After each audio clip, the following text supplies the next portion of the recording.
department, as they say, the Department of Education, but also the people who are in authority or higher than us that set standards on our teaching, our performance as a teacher, on how do we teach our students. Let's proceed to the lesson 1, which is the philosophy of education. Let us first have the definition and nature of the philosophy of education.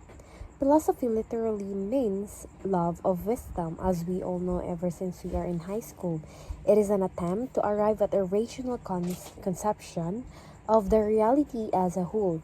It inquires into the nature of the universe in which we live, the nature of the human soul and its destiny, and the nature of God, or the absolute, in their relation to one another. So basically saying, philosophy is all about the broad love for wisdom, or the broad love for knowledge, and it tackles, or it has a scope of the nature of the human soul, the destiny, or even it tackles about the divine being and its relation to one another, kung how are they connected to each another. Your philosophy of education is your concept of the learner. You as a teacher, when you try to apply the philosophy, you have to have the grasp of the concept of the learner, concept of what must be taught and how this must be taught, and these thoughts are the basis of your actions and decisions when you prepare to teach and when you teach. So, as I have said earlier, philosophy is like the broad connection of different knowledge or information, the love for wisdom.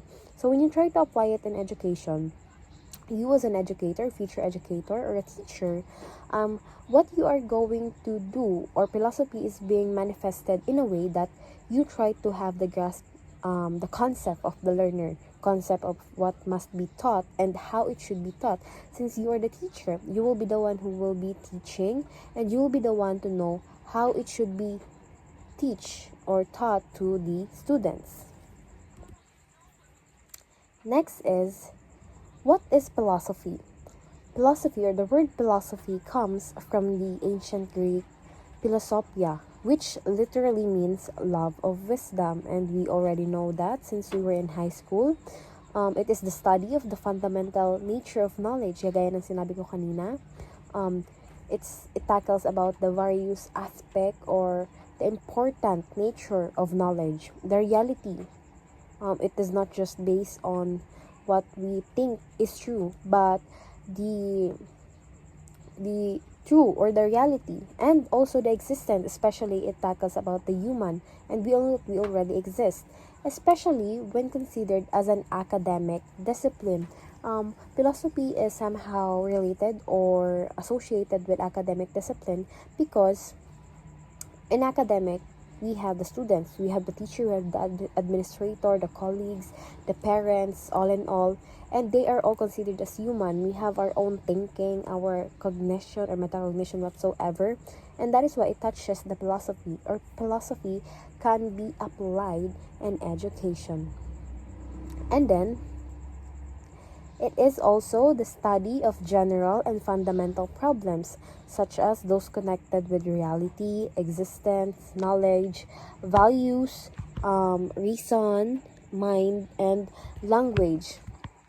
So, basically, philosophy isn't just about the art of questioning, but also the art of questioning in a way that we base on a certain problem that is part of the reality, and then we try to connect it to the reality if it really exists and the solution really exists, and how do we apply the certain knowledge, information, or solution to that particular problem, what values are being applied to that one, and so on and so far. Especially the reasoning, no, in philosophy kasi, we do not just ask, we also answer that question in a good manner, in a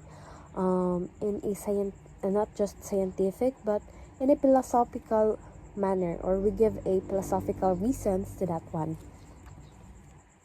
And then we define what is education.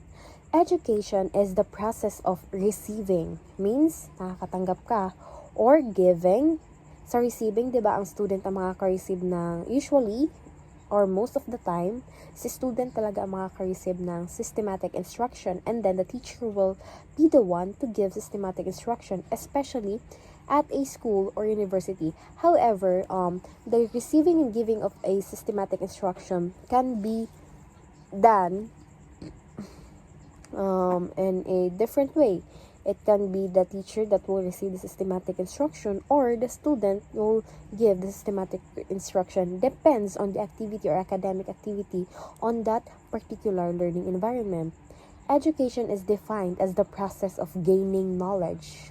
So if you gain knowledge, that means that is education. That is why we have this so-called educated person. However, we do not just consider as an educated person kung makaka-receive siya ng particular knowledge. We set a particular standard, especially us as a teaching and as a teacher or as a person who have a profession of teaching. An example of education is attending college and studying.